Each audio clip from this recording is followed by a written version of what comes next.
अब धुरंधर 2 को 2000 करोड़ पार करने से कोई नहीं रोक सकता। मजाक नहीं, सही में बोल रहा हूं, क्योंकि ध्रुव राठी ने सस्ता नशा फूंक के धुरंधर 2 पर वीडियो बना डाला है। जब धुरंधर 1 300 करोड़ के आसपास था, तब ध्रुव राठी का वीडियो आया था, जिसके बाद धुरंधर 1 300 से 1000 करोड़ का जंप मार के सीधे 1300 करोड़ बना डाला था। अब धुरंधर 2 1000 करोड़ के आसपास है और भाई का वीडियो आ गया, तो अब धुरंधर 2 सीधे 1000 करोड़ का जंप मार के 2000 करोड़ पे जाके रुकेगा। मैं नहीं मानता। लेकिन राठी भाई, एक ऐसा टाइम था जब आपने खुद बोला था कि तुम भी अपनी फिल्म बना लो। पद्मावती मूवी को अपोज करने वाले लोग कहते हैं कि भाई हमारी हिस्ट्री बिगड़ रही है इस मूवी की वजह से। तो भाई अगर एक मूवी हिस्ट्री को बिगाड़ सकती है तो जाओ तुम भी फिल्म डायरेक्शन का कोर्स करो, अपनी मूवी बनाओ, रिलीज करो, जो दिखाना है दिखाओ और सही कर लो अपनी हिस्ट्री। और अब जब बना लिया तो तुम्हारी क्यों जली भाई?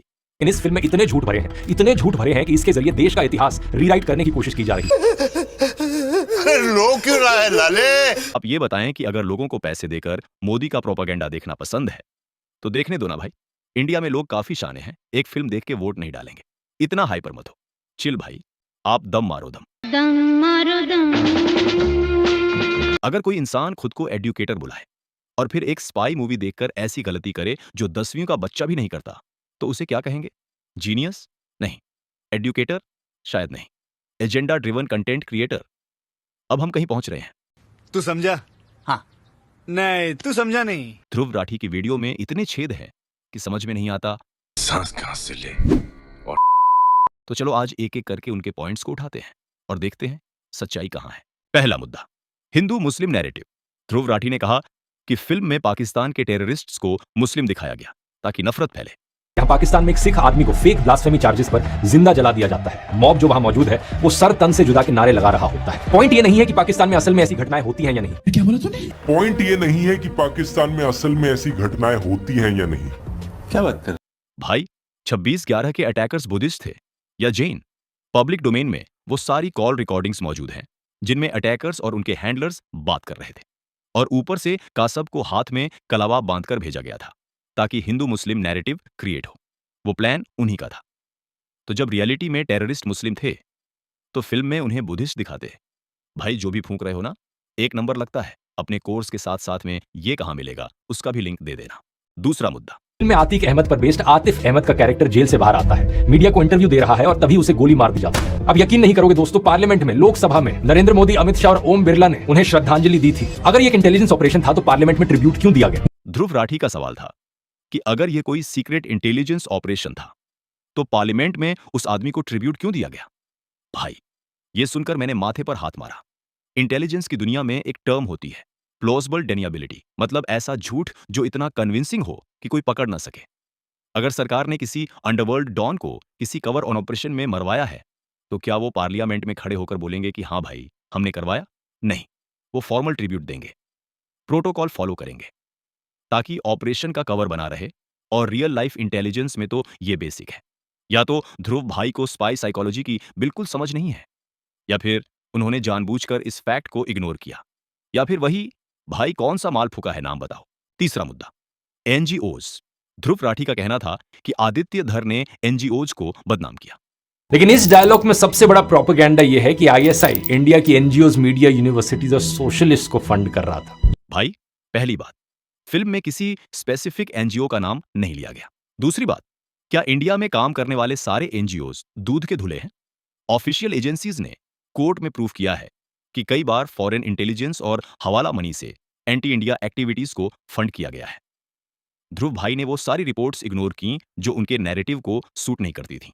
इसे ऑब्जेक्टिविटी नहीं कहते, इसे चेरी पिकिंग कहते हैं। चौथा और सबसे इंटरेस्टिंग मुद्दा, नोटबंदी।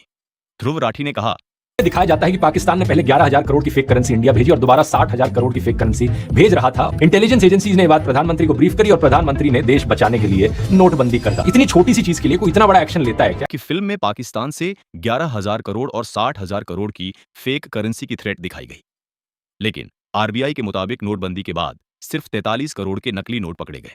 तो नोटबंदी का क्या मतलब?